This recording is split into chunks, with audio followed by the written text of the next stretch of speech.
இந்த பதிவில் நாம் இப்போ பார்த்துட்டு இருக்கிறது என்னென்னு பார்த்திங்கன்னா, ஐப்பசி மாதத்தில் பௌர்ணமி நாட்களில் நடத்தக்கூடிய அன்னாபிஷேகத்தை தான் பார்த்துட்ருக்கோம். அதுவும் அனைத்து சிவன் கோயிலும் பார்த்திங்கன்னா இந்த அபிஷேகம் நடக்கும்.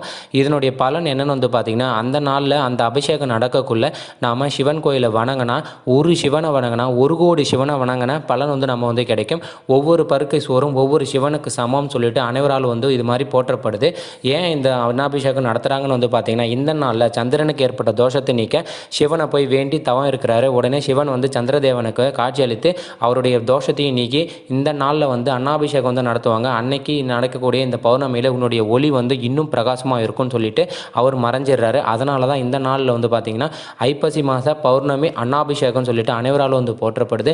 இதனுடைய பலன் என்னென்னு பார்த்திங்கன்னா, அன்னைக்கு இந்த அன்னாபிஷேகம் நடத்தி அந்த உணவை நம்ம அறந்துனாங்கன்னா உடலில் இருக்கக்கூடிய அனைத்து நோய்களும் நீங்குதுன்னு சொல்லப்படுது. உடல் தோற்றப்பொழிவு ஏற்படுதுன்னு சொல்லப்படுது. அது மட்டும் இல்லாமல்